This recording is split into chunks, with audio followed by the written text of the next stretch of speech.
Bien, yo en el título pensé poner Capuchinos de Hondarribia Amute, porque yo lo de Amute lo sé de hace muchos años, lo del barrio de Amute sobre todo porque yo me tocó convivir con un fraile de Amute, Félix Oronoz, y él siempre decía los capuchinos de Amute. Yo soy de Hondarribia, pero Amute, ¿no? Entonces yo lo de Amute lo sé ya hace mucho tiempo, pero porque era un poco largo ya no lo puse en el título, lo del convento de capuchinos de Hondarribia Amute, del año 1663 al 2019, su significado a lo largo de la historia. Es un poco difícil resumir en una hora, que es el tiempo que tenemos más o menos, toda la historia de casi 400 años del convento. Yo me voy a centrar sobre todo en la fundación, en los inicios del convento, cómo surgió, en las concordias, porque ahí veremos muy claramente cuál era la relación del convento con la ciudad, que eso es algo importantísimo, es lo más fundamental, y después alguna cosa, pues veremos algunas fotografías y algunas cosas.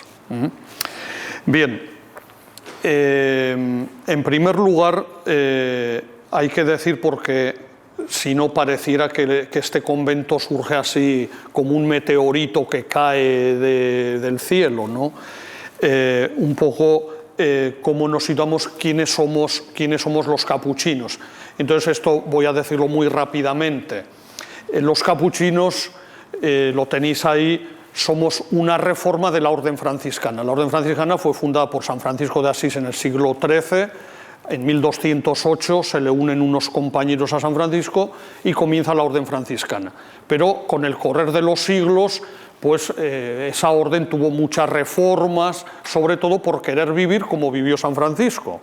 Entonces, una reforma de la orden franciscana somos los capuchinos, es decir, que los capuchinos somos totalmente franciscanos, es decir, somos franciscanos de pura cepa, vamos, como los de Aránzazu, digamos, solo que somos una reforma que se llama, ¿no? Que tiene su comienzo en 1528. A partir de 1574 se difunden fuera de Italia los capuchinos, a partir de 1574, porque primero, por luchas con los franciscanos, el Papa no les dejó salir fuera de Italia. Y entonces llegan a España en 1578, se difunden por Cataluña, Valencia, Aragón y más tarde por Castilla y Andalucía. En 1598 fundan en Zaragoza y de allí se extienden hacia Pamplona y Rentería.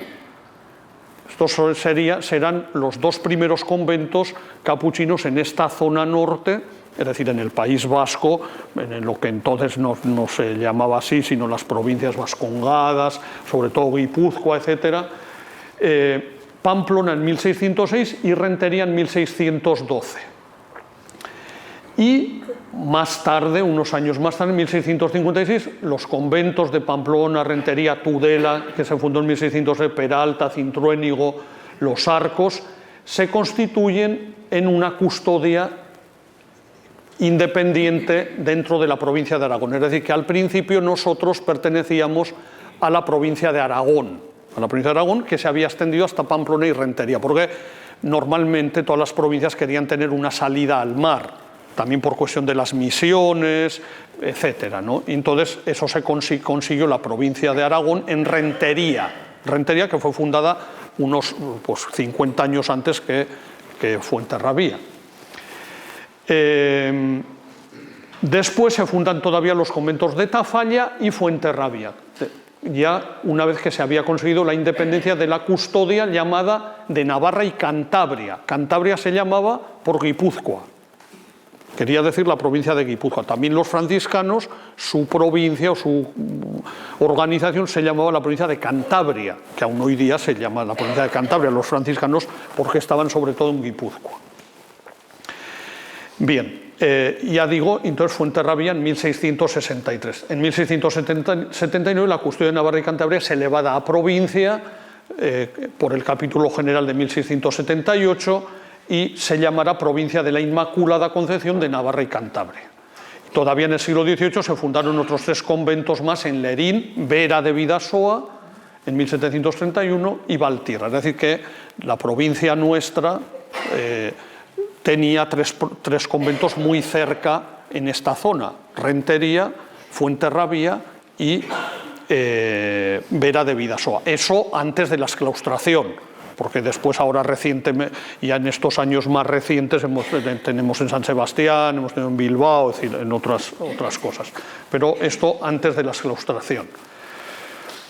Los capuchinos fueron un caso único en el Reino de Navarra, al que estuvo muy ligada a Fuenterrabía, pues fue la orden que más conventos tuvo: 9 conventos en Navarra, más los 2 de Guipúzcoa, Fuenterrabía y Rentería. Bien, también quiero responder un poco a una pregunta que quizá nosotros nos hagamos, es decir, ¿para qué se fundaba un convento? ¿Qué finalidad tenía fundar un convento? Es decir, ¿para qué? Si ya había otros. En Fuenterrabía no había ningún otro convento de frailes o un monasterio de monjes. Monjas podría haber, no recuerdo ahora si había o no, es probable que alguna había. ¿Para qué se funda? ¿O por qué? Pues en principio porque toda orden religiosa tiene en su evolución histórica una fase expansiva.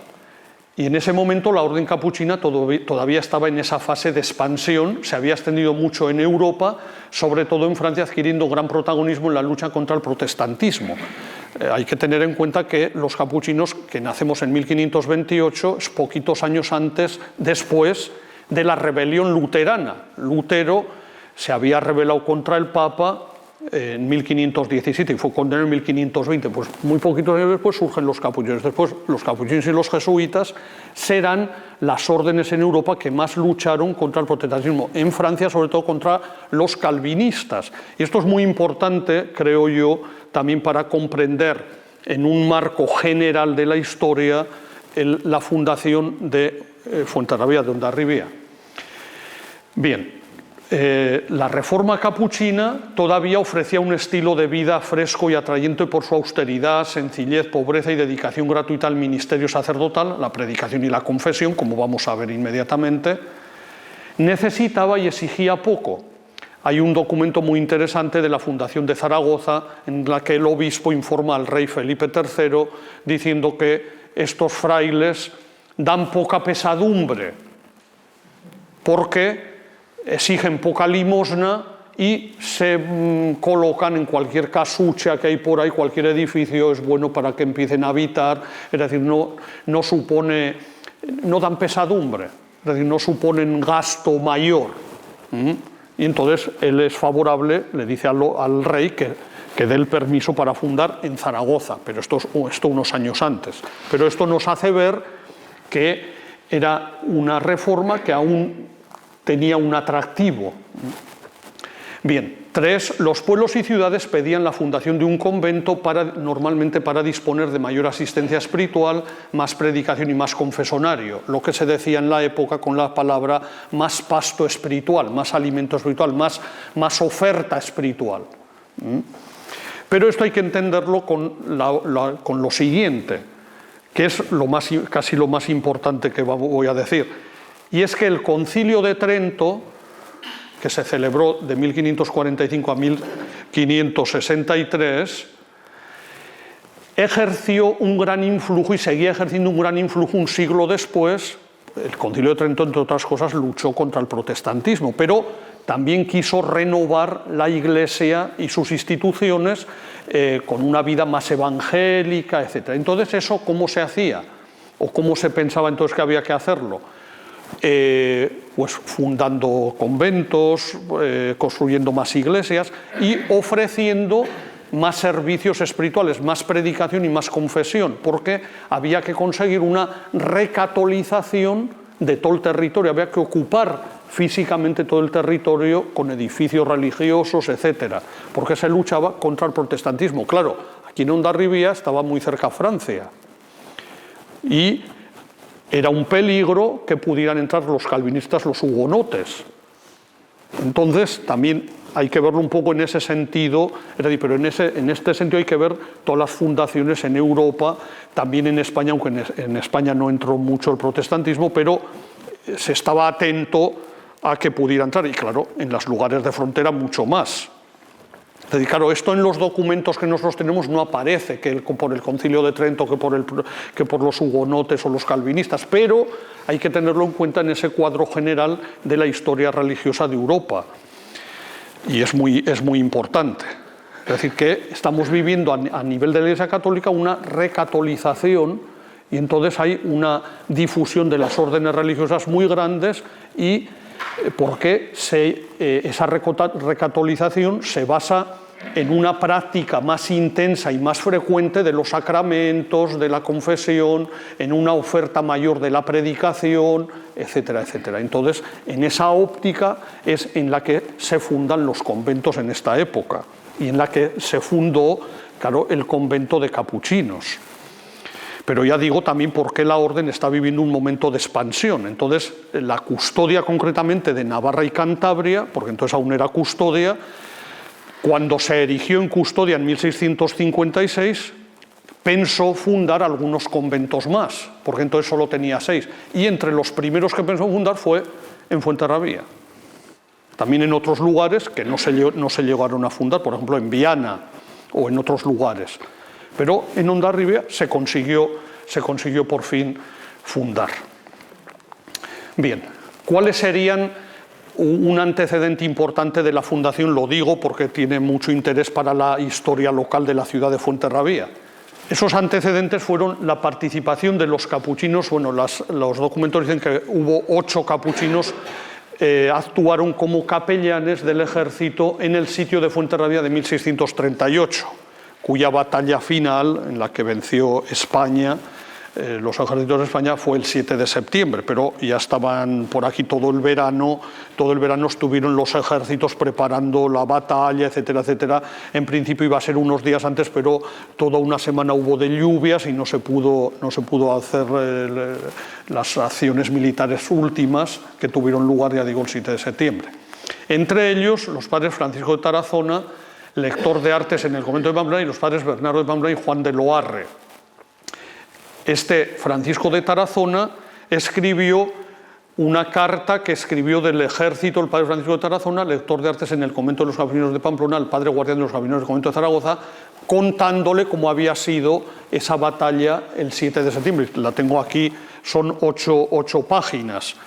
El título es el título del original de esa carta que se publicó a imprenta en 1638, es decir, carta que escribió del ejército, es lo mismo que he puesto antes, ¿no? Y entonces ahí narra todos los hechos, cómo actuaron en el ejército los capellanes que iban pues para confesar a los soldados, para animarles en la batalla, etcétera. Es decir, todo muy propio de la época. Bien, esos serían un poco el antecedente. Es decir, eso ya también fue preparando esa relación de los capuchinos con la ciudad, porque después la ciudad reconoció esos servicios, etcétera, etcétera, fue preparando un poco la fundación del convento. Bien, entonces ahora ya paso a la fundación del convento y un poco hasta la exclaustración en 1835. Bien, en primer lugar, en 1660 se dio el primer intento de fundar. El padre Basilio de Viana, que era el superior de la custodia de Navarra y Cantabria, pidió a las autoridades de la ciudad de Fuenterrabía autorización para fundar un convento en la ciudad. Es decir, que la iniciativa parte de los frailes, porque los frailes de esta zona querían fundar en más lugares. Entre el 23 y el 25 de enero de 1660, la ciudad dio su consentimiento, están los documentos en el archivo de Fuenterrabía, en el archivo de la ciudad. Importancia especial tuvo Juan de Elizalde, quien de parte de los maestros de chalupas de Fuenterrabía prometió que los pescadores darían limosna de pesca a los frailes capuchinos, porque la orden franciscana, sabéis que era orden mendicante, de las que los frailes iban pidiendo la limosna, etcétera, por los pueblos, los caseríos, etcétera.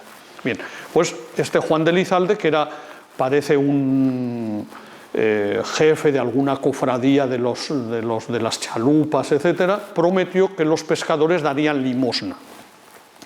Bien, cuando el rey Felipe IV estuvo en la ciudad con motivo del matrimonio de su hija con el rey de Francia, la ciudad pidió al rey autorización y la concedió oralmente. Incluso mandó al obispo de Pamplona, que estaba presente para la boda de la hija del rey, que también concediera ese permiso. Incluso la reina, la hija que se casaba con el rey de Francia, también pidió lo mismo al obispo de Pamplona. Pero a la fundación se opuso el cabildo eclesiástico de la ciudad. Es decir, esto era también muy común, muy frecuente, que ante la fundación de un nuevo convento, o bien otro convento que existía en la ciudad, en este caso no, aunque luego diré que los franciscanos de San Sebastián se opusieron más tarde, o el cabildo eclesiástico, claro, como venían otros religiosos, etcétera, y podían ir limosnas que iban para ellos, podían ir para los frailes, pues luego veremos que en esas capitulaciones entre el cabildo eclesiástico, la ciudad y los frailes, se aseguraba que las limosnas iban para el cabildo eclesiástico, no para los frailes, vamos, que quedaba muy establecido, y luego lo veremos, que no se tocaba, que la fundación del convento de capuchinos no iba a mermar las limosnas al cabildo eclesiástico. Entonces, pero en este momento se opusieron. Pero en 1663, muy poco después, hay un nuevo intento, siendo comisario el padre Raimundo de Falces, y el 17 de enero el cabildo da su consentimiento para la fundación de un convento entre Fuenterrabía e Irún. Luego explicaré un poco esto de los conventos capuchinos fuera de la ciudad, etc. El concejo de Irún, que a veces se habla la Universidad de Irún, que quería decir lo mismo, había dado su consentimiento el 24 de diciembre de 1606. La licencia del obispo, don Diego de Tejada de la Guarda, fue concedida el 10 de enero de 1663. El alcalde y el ayuntamiento aprueban la fundación, que es ratificada por los vecinos el 21 de enero de 1663. Y en ese momento ya se dan las concordias o capitulaciones, que era un acuerdo entre la custodia, entre los frailes, y en la ciudad de Fuenterrabía y su cabildo eclesiástico, que en realidad fueron después ratificadas al año siguiente, en 1664, y revisadas en 1677, más tarde. Pero luego voy con las capitulaciones o concordias, que voy a leer algunas de ellas porque es una de las cosas más importantes y más interesantes, porque establecía las relaciones entre la ciudad y el convento durante todo el tiempo, hasta la claustración del antiguo régimen. Los frailes se rigieron por esta, y la ciudad con los frailes se rigieron por esas capitulaciones, esos acuerdos. Bien, el día 6 de febrero de 1663 el padre comisario toma posesión de un lugar entre Fuenterrabía e Irún, el caserío llamado Zuloaga, que era del capitán Pedro de Zuloaga, que no es exactamente el lugar del convento, sino un lugar provisional mientras se empezaba a construir el convento. Y aquí se dice que los religiosos permanecieron 13 meses habitando en ese caserío, en el que celebraban la misa ya, etcétera, etcétera. Dijo la primera misa el padre Fray Juan Francisco de Pamplona, que quedó como presidente de la nueva fundación. En la iglesia del improvisado convento se continuó celebrando la misa, el oficio divino y la administración del sacramento de la penitencia. Y dice un documento que tenemos nosotros en el archivo en Pamplona, que se llama el Catálogo de los Capítulos, es decir, de las reuniones que hacían los frailes, que son como unas actas en que firman los que participaban, etcétera. Dice, y en demostración de la alegría que todos tenían entonces, delante de la misma casa, de la de Zuloaga, se tiraron muchos tiros de fuego, a los cuales correspondió la artillería de la ciudad y las campanas de la parroquia de ella. Y en un corredor que hay en la misma casa se tocó una campana prevenida para el caso. Y cantando el Te Deum se celebró la primera misa, a todo lo cual se halló presente mucha multitud de gente con gran contento y alegría de todos. Y ahí ya tenemos prácticamente el inicio de la fundación. Pero eso era una casa provisional, probablemente muy cerca del convento. Para el lugar definitivo del convento se eligió la casita y manzanal llamado Argelos, que esa es ya el lugar donde ha estado siempre el convento. era un manzanal llamado Argelos que pertenecía a la iglesia parroquial. Entonces, ese terreno lo compra la ciudad a la parroquia, a los vicarios, y se lo da, no le da la propiedad a los frailes, sino que lo destina a construir el convento de capuchinos.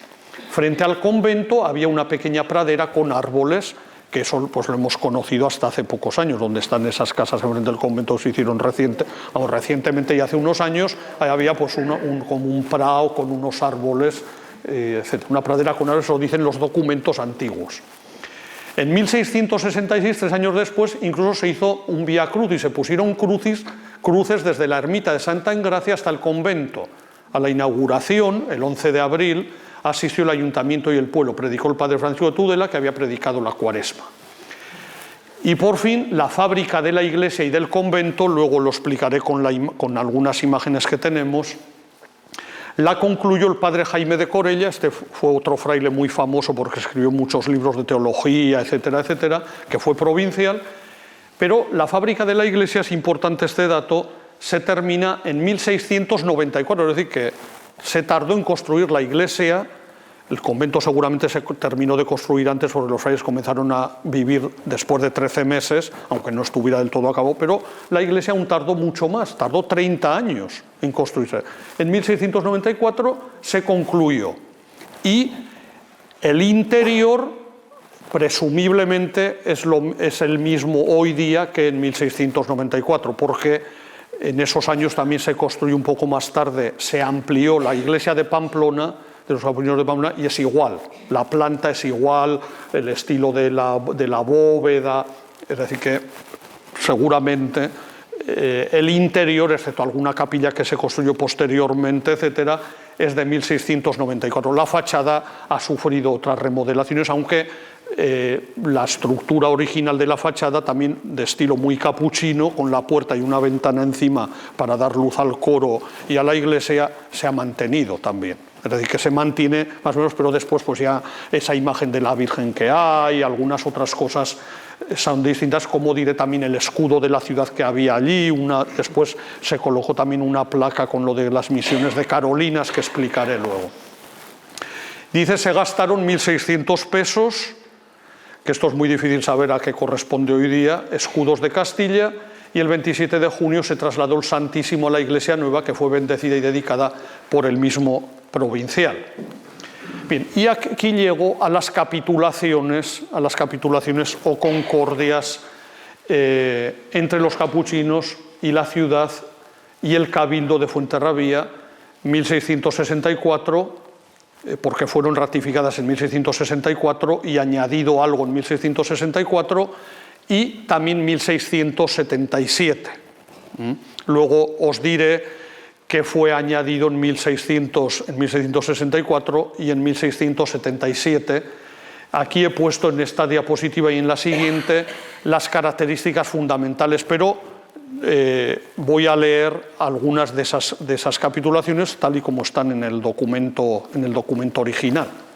Bien, pero para saber lo que decían en resumen, en primer lugar, la ciudad mantenía a los frailes por medio de la limosna diaria, es decir, la limosna que ellos pedían a la gente, es decir, recorrían las casas pidiendo limosna, los caseríos, etcétera, y de eso vivían, además de la huerta, de las verduras y cosas que tenían en la huerta. En segundo lugar, claro que esto les daba la ciudad a los frailes por medio de la gente. Los frailes que daban, claro, tenían que dar algo.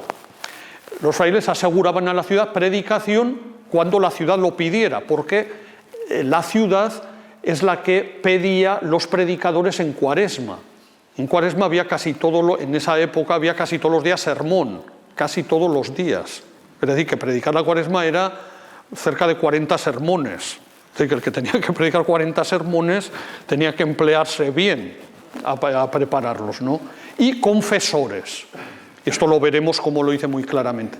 También para el ejército se hace notar que, claro, es una ciudad en la que el ejército está muy presente porque está en la raya de Francia, y entonces para confesar a los soldados, cuando estuviera el ejército estacionado en la plaza, que era muy continuo. Además se comprometían a participar en procesiones rogativas y a asistir a los enfermos en tiempos de peste u otras enfermedades contagiosas, así como a los moribundos. Esto de las pestes y todo esto era también algo muy frecuente, sobre todo el cólera. Por ejemplo, los capuchinos, después veremos cómo en la epidemia de cólera de 1918 algunos murieron y también asistieron a los enfermos, porque, claro, asistir a los enfermos, incluso llevarles los sacramentos, la unción, el viático, etcétera, implicaba que se podían contagiar. Y claro, no todos querían ir. Entonces, los capuchinos se comprometían a que ellos harían esos servicios en tiempos de pestes, del cólera, etc. Y después participar en procesiones, a veces en rogativas o procesiones que tenían un carácter penitencial, en la que los frailes se disciplinaban, porque se pedía a Dios ayuda para que cesara la sequía o vinieran las lluvias. Aquí la sequía era más difícil, pero por ejemplo ya en zonas secas que no llovía, pues se pedía o que la peste o una enfermedad. Entonces se pedía, y los frailes tenían que ir dándose la disciplina en la espalda, pero que lo viera la gente, claro. Bien, por otra parte, en tercer lugar, quedaba asegurado que los frailes no tendrían fundaciones de misas, esto es lo que exigían el cabildo eclesiástico, que no tendrían fundaciones de misas perpetuas o dejadas en testamentos, ni admitirían sepulturas, porque si se admitía sepultura en una iglesia, normalmente en el testamento se dejaban mandas, que se decían siempre las mandas sobre cuántas misas hay que esto, entonces eso, los frailes de eso nada. U otras cosas que hicieran disminuir las entradas al cabildo eclesiástico de la ciudad. Cuarto, la ciudad de Fuenterrabía sería la única que tendría el derecho de patronato sobre el convento, es decir, la propiedad del convento con derecho a colocar el escudo de la ciudad encima de la puerta de la iglesia y en otros lugares dentro de la iglesia o dentro del convento. Y ello, es decir, ese derecho de patronato quedaba simbolizado en la entrega de la llave del sagrario al alcalde de la ciudad el día de Jueves Santo, cuando el sagrario quedaba abierto. El sagrario queda abierto en el monumento, etcétera, se traslada el Santísimo al monumento, la llave la tenía el alcalde de la ciudad esos 2 días, como símbolo de que el convento pertenecía a la ciudad. El escudo, ya diré dónde estaba encima de la puerta de la iglesia, después en 1886-85 hay un documento que dice que se iba a poner en el portal de Fuenterrabía, pero el escudo que está actualmente ese no era el de la iglesia de Capuchinos, porque es enorme de grande, es decir, que era otro que no sabemos dónde ha ido a parar, pero en principio se trasladó de allí porque ya el convento había sido vendido a un particular durante el tiempo de la exclaustración, ya no tenía sentido poner el escudo, el escudo de armas de la ciudad encima de la puerta. Bien, otra de las cuestiones es: no se podrían hacer otras concordias ni conceder el patronato a otras instituciones o personas, eso se añadió en las de un siglo después. La ciudad no se obligaba, y esto es un punto muy interesante en la concordia, no se obligaba a hacer la obra del convento, es decir, no se obligaba jurídicamente, no se obligaba por estas capitulaciones, por este convenio, no se obligaba a construir, a hacer la obra del convento, dice, la cantería y el maderamen, a aportar la madera necesaria, pero prometía la ayuda de los vecinos. Es decir, la ciudad como tal, es decir, el ayuntamiento no iba a gastar en su presupuesto una cantidad para esto, pero por medio de los vecinos sí. Lo cual no quería decir que el convento no se considerara suyo, que no tuviera el derecho de patronato del convento. Y entonces se decía que los religiosos harían el convento con la limosna que fueran adquiriendo, o con cantidades que aportaban bienhechores o quien fuera. Bien, las capitulaciones, como veis, se ratificaron el 13 de enero de 1664, añadiendo algunos capítulos en 1664, porque se hicieron en 1663. Y en 1677 se ajustó una nueva concordia, que es la que decía, sobre todo, que no se hiciera nuevas concordias con nadie, que no se podía hacer nuevas concordias con nadie. Los capuchinos, ni los superiores, ni nadie podía hacer concordias con un particular, por ejemplo, un conde, un marqués o con quien fuera. Bien, la Universidad de Irún pactó la concordia con Fuenterrabía, porque el convento se hacía entre Fuenterrabía e Irún, pero en lugar de la fiesta de San Francisco, que es cuando concurría la ciudad, es decir, el alcalde y todo el ayuntamiento a la misa en el convento y después a la comida, el 4 de octubre. Pero Irún se reservó la fiesta de la Inmaculada Concepción el 8 de octubre. Y ahora, si me permitís, voy a leer un poquito algo de la concordia para que veáis un poco cómo se decía esto, ¿no? Dice, no voy a leer todo, más que algo, porque veo que el tiempo corre, aunque creo que voy bastante bien.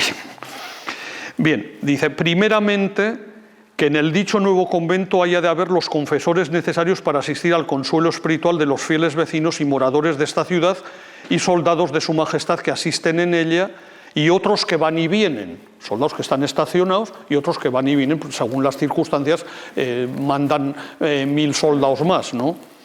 Y para las personas que de los lugares circunvecinos acudieren al dicho convento. Después, ítem, se ponía siempre ítem, que quiere decir otro más, ¿no? Que en el dicho convento no ha de haber entierro de otras personas que de los mismos religiosos que murieron, ni capilla o capillas de personas particulares, que era muy típico una capilla con un arco y un sepulcro, etc., pero claro, eso significaba dineros, ¿no? Vamos, dineros, misas, aniversarios, etc. De esto los capuchinos nada, porque eso para el cabildo eclesiástico. Ni memorias, personas ni cosas semejantes que perjudiquen a la dicha parroquial, como son aniversarios, capillanías, fundaciones y rentas perpetuas. Ítem que la misa conventual que se dirá todos los días en el dicho convento será por los religiosos de él y por el buen suceso de la dicha ciudad y bien espiritual de los vecinos y moradores de ellas. Ítem que en las ocasiones de concurso de soldados de su majestad que estuvieren en este presidio y hubiera enfermedades, asistirán los religiosos del dicho convento al consuelo espiritual suyo para confesarlos y ayudar a morir a los que tuvieran necesidad. Ítem que los religiosos del dicho convento han de procurar asistir y ayudar a bien morir siempre y cuando los llamaren los que tuvieran necesidad. Que el dicho ítem que el dicho convento no puede tener heredades censales ni otras haciendas semejantes que perjudiquen a los diezmos y primicias de las parroquias e iglesias, si no es una huerta tan solamente contigua al mismo convento como es su estilo en la religión. Es decir, los capuchinos solo tenían la huerta y la limosna. Es decir, no había ni censos, quiere decir rentas perpetuas, ni cosas de estas. Ítem que la ciudad procurará con sus arbitrios y de sus vecinos asistir con maderas y los demás materiales para ayudar a la fábrica del convento, que es lo que hemos dicho antes, ¿no? Ítem que los religiosos del dicho convento puedan en la dicha ciudad y sus caseríos y en la marina pedir las limosnas ordinarias que acostumbra su religión y la limosna del pan por las puertas una vez cada semana. Bien. Ítem que cuando la ciudad condujere médico lo conducirá con obligación de que visite a los religiosos enfermos de él y si condujere boticario de la misma suerte lo conduzca a la ciudad con obligación de dar las medicinas necesarias para los enfermos. Es decir, que la ciudad se comprometía, esto era otro de los compromisos de la ciudad, a proporcionarles a los fieles médico cuando necesitaran, médico y boticario y las medicinas, pagarles las medicinas. Que entonces tampoco es que se tomaban tantas, pero claro, cuando era preciso, pues también se tomaban, claro, existían los boticarios. Después, ítem que la ciudad tendrá atención a dar la cuaresma para que la predique religioso capuchino de la provincia o custodia y el provincial o comisario presente y que por tiempo fuere tendrán atención a dar sujeto de satisfacción a la dicha ciudad cuando se le pidiere para este efecto. Ítem que la ciudad en el día de San Francisco a 4 de octubre asistirá en la iglesia de dicho convento a la misa y sermón asistiendo por autoridad de la fiesta. Ítem por cuanto la ciudad, sus vecinos y moradores han de sustentar y dar limosna con lo cotidiano para el sustento de cada día dicho convento, se capitula que el padre comisario, que ninguna persona particular ni comunidad no pueda ser patrono del dicho convento ni poder poner sus armas. Y aquí viene esa que os he dicho interesante, que la ciudad no se obligue a hacer la obra de cantería ni maderamen de la casa del dicho convento, pero que con sus vecinos y moradores intervendrá la ciudad para que se acuda por barriadas con algunos jornales y maderamen sin que haya obligación precisa en esto. Es decir, no se comprometen a una cosa concreta, pero sí indirectamente. Sí indirectamente. Bien, y por eso en esta concordia, en 1663, no se dice expresamente que la ciudad tenía el derecho de patronato del convento, pero en 1664 ya al año siguiente sí que se dirá esa cuestión. Es decir,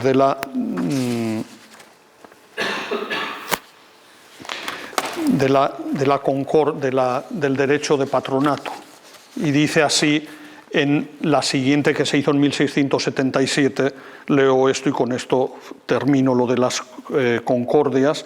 Dice: sépase por expreso pacto y condición que ahora ni en ningún tiempo, por ninguna causa ni razón que haya o pueda haber, la religión ni los reverendísimos Padre Visitador General, Comisario y definidores presentes ni sucesores no puedan ni deban hacer otras capitulaciones sobre el dicho patronato con ninguna comunidad, república ni persona particular, ni dar el dicho patronato por ser como es y ha de ser perpetuamente tal patrono del dicho convento la ciudad de Fuenterrabía única y privativamente.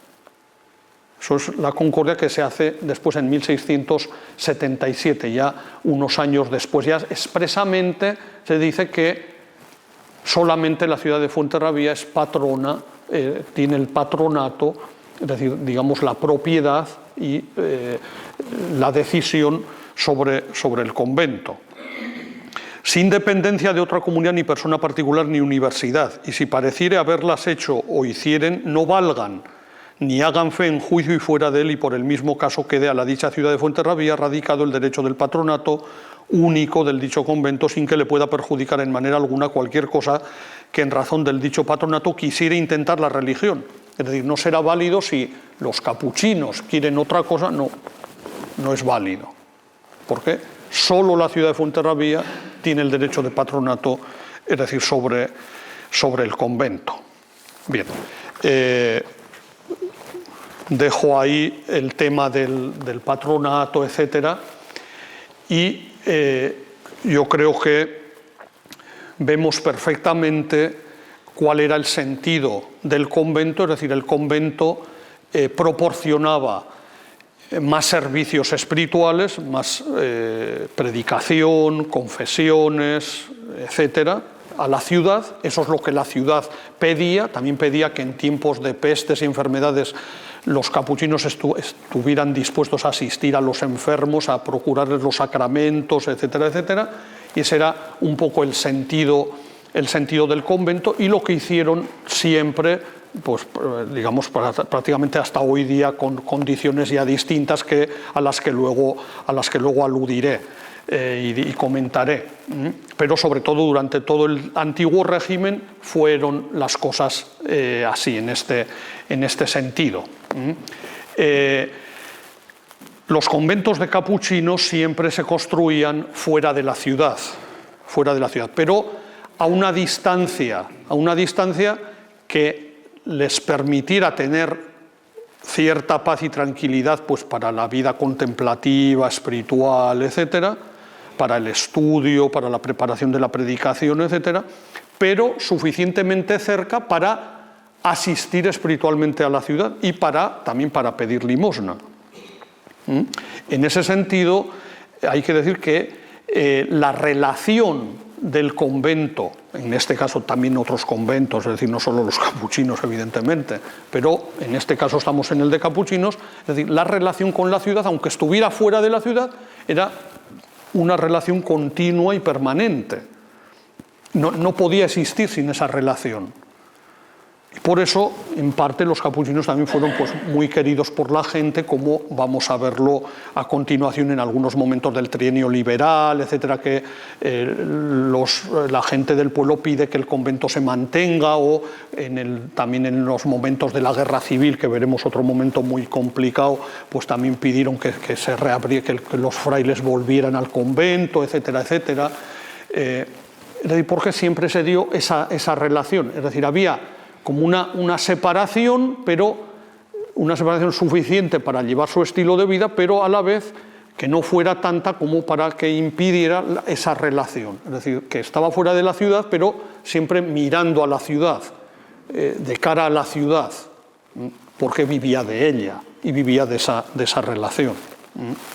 Durante la época del antiguo régimen, la relación del convento con la ciudad se manifestaba muchas veces en los festejos de tipo barroco, barroquísimo, que se organizaban, por ejemplo, cuando la orden capuchina celebraba pues, la beatificación o la canonización de algunos de sus santos.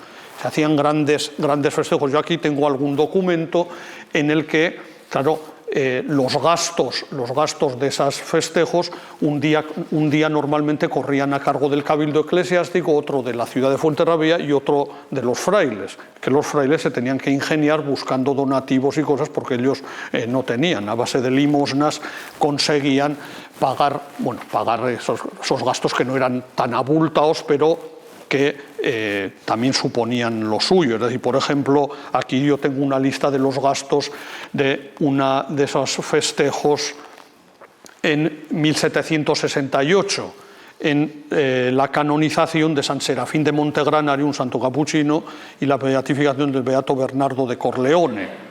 Por ejemplo, pues aquí aparecen todas las cosas. Al músico de San Sebastián, pues 0,60 reales de Bellón.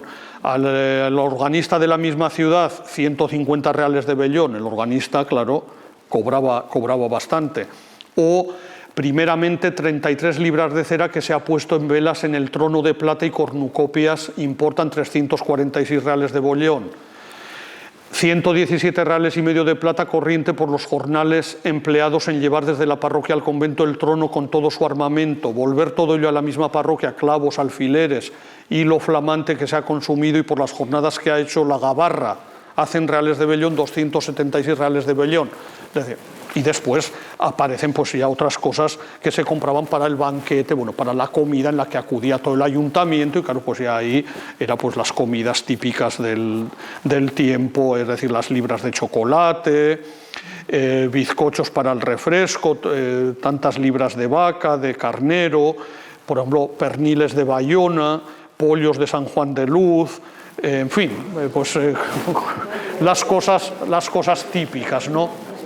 Pero lo digo porque fue algo muy típico, estas fiestas, las procesiones con los santos, etcétera, fue algo muy típico de esa época del barroco. Bien, paso a algunos avatares históricos que sucedieron en el convento, no todos, pero sí, sobre todo en la guerra de la Convención con Francia, la invasión francesa y el trienio liberal. Bien, en la guerra de la Convención con Francia, entre 1793 y 95, los religiosos, firmada la paz de Basilea, es decir, los religiosos no abandonaron el convento hasta finales de julio de 1794, y cuando se firmó la paz, los religiosos volvieron al convento, que se encontraba derruido, dicen las crónicas. El convento estaba en 1795 derruido. Después, con la invasión francesa, parece que no sufrió grandes desperfectos, aunque también tuvieron que salir, aunque posteriormente volvieron, debiendo dejarlo el 20 de septiembre de 1809 por orden del Real y Supremo Consejo de Navarra. Pero la iglesia siguió abierta al culto, sirviendo también como refugio de prisioneros, incluso hasta 1000 prisioneros en diciembre de ese año de 1809. En el trienio liberal, 1820-1823, cuando se aprobó en las Cortes en Madrid el 1 de octubre la reforma de los regulares, que establecía la supresión de los conventos de menos de 24 religiosos, pero permitía que permanecieran abiertos en caso de utilidad, y si era el caso en que en una población existía solo un convento, tenía más posibilidades de subsistir, pero el de Fuenterrabía se decía que se suprimiera, porque no tenía 24 religiosos, eran 15. Pero aquí vemos, por ejemplo, ese interés de la ciudad y ese apoyo de la ciudad al convento, porque el ayuntamiento de la ciudad pidió que subsistiera por la utilidad que suponía por la predicación y por el ministerio de la confesión, que es para lo que se había fundado, lo que estaba en las concordias. El 4 de junio de 1821, por medio de una orden real, se permitía que permaneciera abierto el convento de capuchinos, y se agregaron a él 6 religiosos del convento de Tudela, que fue suprimido. Pero en Tudela había más conventos, también franciscanos y otros. También en Fuenterrabía solo estaba el de capuchinos, ¿no? Bien, y llegamos a la exclaustración de 1836. En 1834 los religiosos, por las represalias que podía tomar el general Rodil contra los carlistas, se refugian en Azcoitia hasta octubre de 1839. Los religiosos se dispersan, se someten a la ley de 1836. El convento, mientras tanto, fue destruido por las tropas inglesas del general Evans en 1836. El convento, la iglesia nunca fue destruida, maltratada sí, pero no destruida. El convento sí, con lo cual el convento pues ha sufrido muchas remodelaciones, como para que sepamos cómo era al inicio en la fundación. En la fundación era, como luego explicaré con la fotografía, el cuadrilátero que está adjunto, tocante a la iglesia. Eso era el convento primitivo. El ala que existe ahora y que era más grande hasta 1978, porque se derribó la mitad, eso se construyó a finales del siglo XIX. Luego lo diré. Bien, en 1838 el ayuntamiento decía que el convento había estado a disposición de los gobernadores militares, la huerta era de la ciudad, en el almacén de la primicia estaba la campana, que pesaba 5 o 6 arrobas y que se había entregado a la viuda de Collado e hijos que tenían un comercio. En 1843 el ayuntamiento consideraba el convento iglesia inservible y no necesario para el culto. En el 44 se pensó en habilitar el convento como casa de misericordia y en el 49 como hospital para pobres, pero no se llegó a hacer. Y así en el 45, después del 44, el convento fue arrendado en estado ruinoso a un vecino de Cestona. Después pasó por varias manos hasta que lo compró el gobierno, lo compró al gobierno Pedro Hospitaleche, que lo destinó para viviendas de diversas familias. La iglesia se conservaba en un estado aceptable. La huerta fue vendida por el gobierno y parcelada entre diferentes arrendatarios. Y esto es lo que pasó en esos años, en esos 40 años en que las órdenes religiosas estuvieron suprimidas en España. Y ya llegamos a la restauración. El 20 de julio de 1879, cuando se estaba restaurando el convento, los frailes capuchinos ponían a disposición del ayuntamiento, por medio del señor vicario, las armas de la ciudad, el escudo, que luego diré dónde estaba encima de la puerta de la iglesia, el escudo de la ciudad. El ayuntamiento acordaba que fueran colocadas en el portal como sitio más público y a propósito, pero actualmente yo no sé dónde está ese escudo, porque ciertamente no es ese grandísimo que está actualmente en el portal, pero bueno, en algún lado habría ido a parar. Bien, y aquí vemos un poco ya la restauración del convento. En 1878, en realidad los capuchinos de Bayona, que eran españoles, el convento de Bayona había sido fundado por un fraile muy famoso, bueno, muy conocido, de Vera, el padre Fidel de Vera de Vidasoa, piden al gobierno, a las autoridades municipales, poder recuperar el convento de Fuenterrabía, porque además en Francia había peligro de supresión de las órdenes religiosas por las leyes del gobierno francés. El 4 de mayo de 1879, el ayuntamiento de Fuenterrabía concede a la comunidad de capuchinos de Bayona poder restaurar el antiguo convento y establecerse en él. 1879. Don Benito Améz Toy fue una figura clave, bienhechor generoso, compró el inmueble y buena parte de la antigua huerta, lo que entregó a los frailes reteniendo la propiedad. La propiedad que su hijo la donó ya todo a la comunidad en 1918, el mismo año de la peste del cólera, donde murieron algunos frailes, etc. En 1880, en enero, parte de la comunidad de Bayona se establece en el antiguo convento, siendo nombrado presidente el padre Bernabé de Astorga. Los franceses establecieron su noviciado allí durante unos meses, etc. También acudieron a Fuenterrabía otros capuchinos españoles que estaban refugiados en distintos conventos de Francia.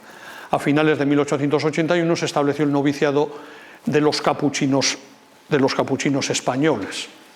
En las distintas epidemias de cólera, 1884-85, los capuchinos ofrecieron sus servicios a la ciudad tanto en los hospitales como visitando los domicilios, siendo reconocidos por el ayuntamiento de la ciudad. Por real orden del 15 de marzo de 1886, que concedía la misión de las Islas Carolinas a los capuchinos, el convento de Fuenterrabía fue designado como noviciado de misioneros de ultramar, y por eso había una placa donde había estado el escudo que ponía para los misioneros de Carolinas, porque eso... Sí, Carolinas y Palaos, claro, porque era todo el archipiélago, era Carolinas y Palaos, solo que los capuchinos estuvieron más en Carolinas, pero bueno. Y esa placa estaba donde había estado el escudo, y se puso en este año la placa, porque eso significaba que ese convento los religiosos estaban exentos de acudir a filas, es decir, al servicio militar, porque al Estado le convenía que esos religiosos fueran como misioneros, por ejemplo en Carolinas, a ocupar unas islas abandonadísimas allí en el Pacífico, en que no había nadie, y le interesaba tener a los frailes para controlar el territorio, y por eso era eso mucho mejor que hicieran el servicio militar, claro. Entonces hay que ver un poco la cuestión, ¿no? Bien, en 1889 el convento perteneció unos años a la provincia de Castilla, por remodelaciones internas de los capuchinos, pero ya es destinado para colegio de filosofía de los estudiantes, y por tanto se añade toda ese ala al convento, porque era para colegio interno de los capuchinos, no es que venía gente de fuera, para los estudiantes que se preparaban al sacerdocio. Concretamente en Fuenterrabía siempre estudiaron hasta los años 50 filosofía, se llamaba el colegio de filosofía, que además se decía Nuestra Señora de los Dolores. Bien, en 1907, año en que ya queda definitivamente configuradas las provincias capuchinas de España, Fuenterrabía pasa a la provincia de Navarra, Cantabria, Aragón, que es a la que ha pertenecido hasta el 2011, cuando todos los capuchinos de España nos hemos reunido en una única provincia, pero siempre ha sido de la provincia de Navarra, Cantabria, Aragón. En 1907 el convento fue destinado a acoger el colegio de filosofía y así permaneció hasta los años 50 del siglo XX. Esto es lo que os decía. Es decir, hasta aquí, todo este ala fue hecha a finales del siglo XIX para colegio de filosofía. En 1978, creo 79, se derribó este piso y la mitad del edificio, más o menos hasta aquí, todo esto se derribó. El convento antiguo era el cuadrilátero adyacente a la iglesia. Bien, aquí veis la placa donde estaba lo de Carolinas y Palaos. Ahí es donde habría estado el escudo de la ciudad, las armas con el escudo de la ciudad, ahí. La Virgen es posterior, lo típico en las iglesias capuchinas, ya he dicho, era la puerta y una ventana encima para el coro, aunque, bueno, otras estaba detrás del presbiterio, pero aquí era en el coro como nosotros lo conocemos normalmente. Lo de la guerra civil creo que también es interesante, aunque no puedo entrar aquí en todos los detalles, está escrito por algún religioso que lo vivió en carne todos los sucesos. Bien, pero aquí digo la actividad de los religiosos. Bien, pues la actividad de los religiosos fue la predicación por los pueblos, las misiones populares, la visita a los caseríos, para bendecir cosas, los campos, etcétera, las agrupaciones religiosas en el convento. Entonces, entre esas agrupaciones tenemos sobre todo la Orden Tercera, fundada en 1881, que sobre todo antes de la guerra, porque además era muy apoyada por los papas, contó hasta 7.200 terciarios. Solo en Fuenterrabía había 1.279 afiliados a la Orden Tercera. Y estos tenían reuniones mensuales, la misa, la función del domingo por la tarde, en fin, toda una serie de actos religiosos y también también culturales. Luego en alguna imagen aparece alguna procesión con San Luis de Francia, que era el patrono de los terciarios. Una figura muy importante que además ahora es muy conocido el padre Gumersindo de Estella porque asistió a los reos, a los condenados a muerte en la cárcel de Zaragoza, pero antes estuvo de guardián en Fuenterrabía y propagó mucho la Orden Tercera. Otra cosa fue la Archicofradía del Cordón de San Andrés, los cordígeros, que era para niños, que organizaban sobre todo peregrinaciones. Y en esas peregrinaciones pues asistían hasta 4.000 niños, por ejemplo a una que se hizo a Irún, o se hacía a distintas ciudades de Guipúzcoa, sobre todo que hubiera algún santuario, alguna virgen, alguna cosa así, ¿no? Después, en 1923, el padre Diego estableció la Asociación de la Visita Domiciliaria de la Sagrada Familia. Se inscribieron 300 familias, eran estas urnas que se iban dando por cada casa, etcétera, pero a los pocos años se suprimió por desavenencias con el párroco de la ciudad, porque el párroco pues, tendría celos de que con eso recibían limosnas o alguna cosa, ¿no? Bien, había dicho, me he dejado en 1918, la epidemia de la gripe se cobró la vida de 4 religiosos, quedando el convento y la iglesia en cuarentena durante 15 días. Cuando la epidemia se difundió por la ciudad en septiembre, los religiosos, a pesar de que algunos habían muerto, los religiosos asistieron a las víctimas espiritual y materialmente, claro, teniendo el peligro de contagiarse. Bien, sucesos de 1936 al inicio de la Guerra Civil. Los primeros días, después de la sublevación del 18 de julio, fueron normales, no pasó nada, los frailes continuaron allí tranquilamente, me imagino con ciertos temores a ver qué pasaba, pero el 19 de agosto a las 3 de la madrugada llegaron los milicianos rojos, digo así para entendernos, al convento, obligando a los religiosos a desalojar el convento y trasladarse en un autobús al fuerte de Guadalupe. Allí estuvieron prácticamente toda la noche, pero los vecinos protestaron fuertemente y después de unas horas el jefe del Frente Popular los dejó volver al convento. Los días siguientes volvieron los milicianos en distintas ocasiones llevándose lo que les agradaba, entre otras cosas dinero de la Orden Tercera. La Orden Tercera, todos esos terciarios, etcétera, tenían allí su cuarto, su archivo, sus cosas, y tenían algo de dinero, y todo lo que pillaban se llevaban. Más adelante, los nacionalistas vascos acordaron establecer su cuartel para que los frailes no fueran molestados.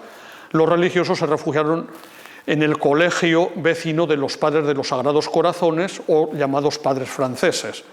Otros se refugiaron en Francia. El guardián Padre Melchor de Escoriaza celebraba la misa de los domingos en el convento para los gudaris y 2 hermanos legos que se habían quedado como cocineros en el convento. El día 7 de septiembre, cuando fue ocupada por los nacionales Irún, el padre superior y el padre Luis de Arellano salieron a recibir a las tropas que se acercaban a Fuenterrabía en el puente de Amute. Pero el día 8 de septiembre vino la tragedia, en cierto sentido, porque los religiosos fueron acusados por las autoridades militares de recibir prensa nacionalista, es decir, de ser nacionalistas, y de no haber acudido a Irún a saludar al general Emilio Mola, cuando en las crónicas aparece que el superior y otros religiosos fueron a Irún a recibir al ejército. Claro, ya saludar a Mola, pues igual no fueron, no sé, porque claro, Mola también, ¿quién lo saludaba a Mola?, ¿no?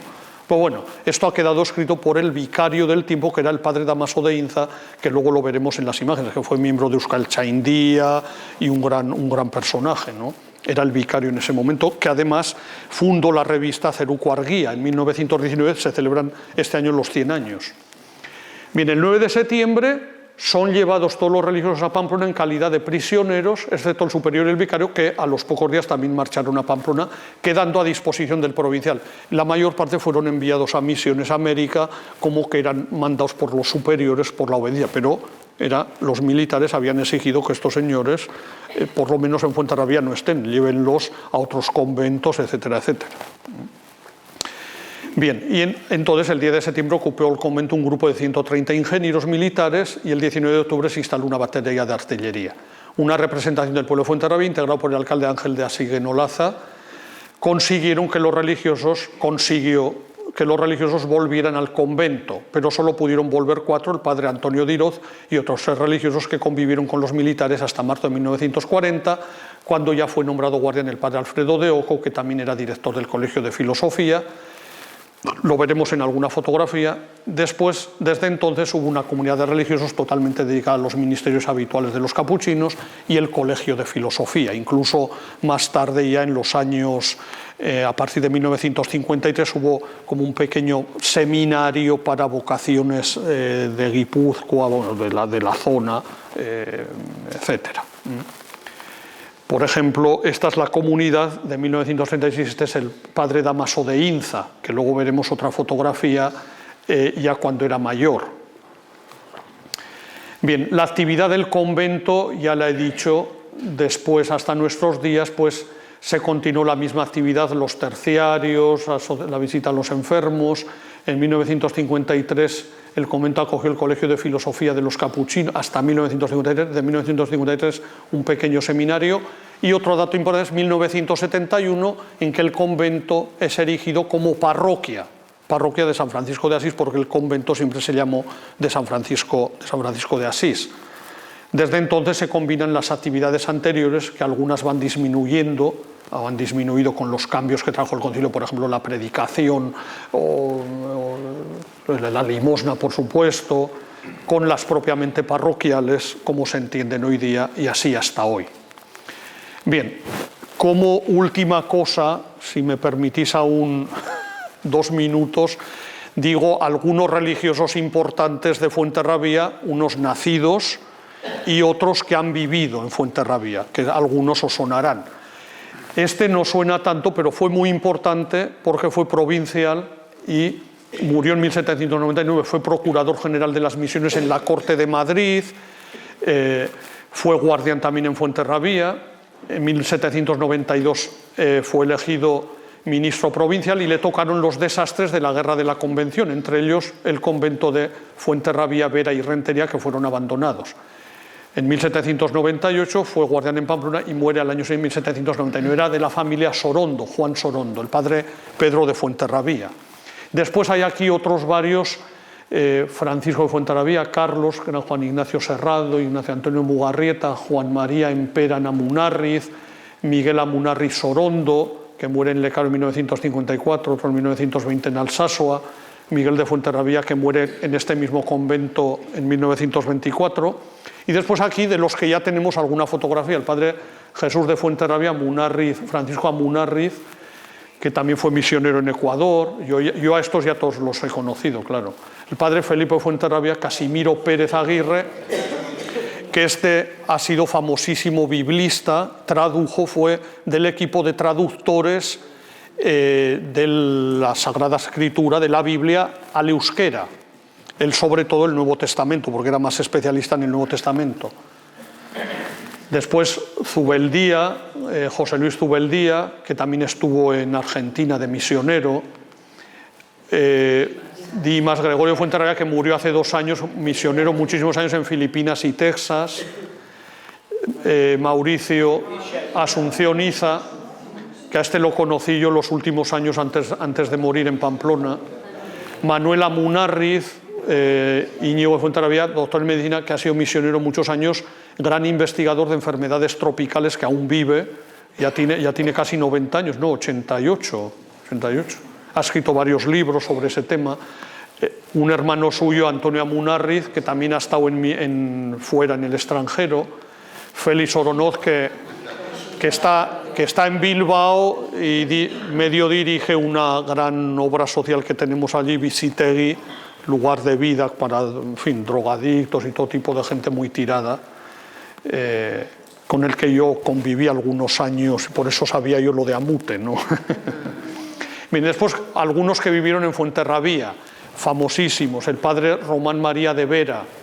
Hay un cuadro en el que veremos en el convento, en el claustro, que este fue misionero en Guam y Filipinas, habló 15 lenguas, escribió un diccionario chamorro inglés que aún se publica, es el gran diccionario de chamorro inglés, es el publicado por Román de Vera, que se apellida Dornacu Olaechea.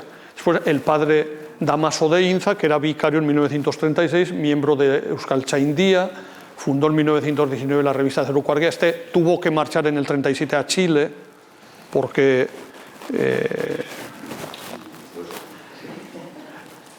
gran misionero el padre Andrés de Lizarza en China, fue todos los años que estuvieron los frailes en China, estuvo él, del 26 al 52. Monseñor Larrañaga, que fue el primer prefecto apostólico y obispo de Pinglian, participó en el Concilio Vaticano II. Y después pongo este otro porque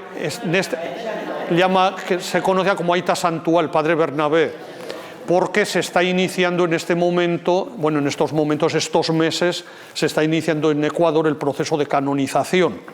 Entonces igual en un día llega a ser beato o santo, en fin, que también estuvo en Fuenterrabía bastantes años, de 40 a 1958, y después de aquí marchó a Rentería, había estado en Alsasua, y en 1962 fue destinado como misionero a Ecuador. Vine aquí algunas fotografías pues, de los frailes con los estudiantes. Por ejemplo, en 1909, este es el padre Gumersindo, que he dicho desde ya cuando era jovencísimo, que escribió un diario sobre la asistencia a los condenados a muerte en la prisión de Zaragoza, que está siendo muy comentado estos diarios. Aquí otra también de esos años 16-17, otra del 17. La biblioteca, como era en los años 20, dentro del convento, que hoy esto ya no existe, con ese techo pintado pues, del estilo, claro, del estilo de la época. Una procesión con San Luis de Francia de los terciarios. Los años 40-50 la iglesia, el retablo, los estudiantes pues, en el mar. Aquí también en el Via Crucis. Aquí en una de las procesiones muy cerquita de la iglesia, está ahí el convento. Algunas fotografías de los niños vestidos. Está aquí pues otras los estudiantes también procesiones. Estas son los años 40. Aquí estas chiquillas. Y también otra procesión. Aquí es la procesión, yo creo, del Corpus, que luego aparece aquí, también la misma. Aquí jugando en el frontón, viendo de excursión por ahí. Esto es un cuadro que hay, que está una copia del cuadro que representa una procesión, como suben las escaleras de la iglesia. Está la comunidad en 1950. El obispo Larrañaga, en el tiempo en que había ya seminaristas a partir de 1953. El claustro, pues tal y como está hoy, normalmente en los claustros de los conventos capuchinos, en esta zona había una cisterna de agua donde se recogía el agua de la lluvia y se usaba después sobre todo para beber. Se tenía ese agua para beber, porque las aguas, claro, no estaban tratadas, etcétera, etcétera. Y esta es una de las últimas comunidades de los frailes que ha habido hacia el año 2000.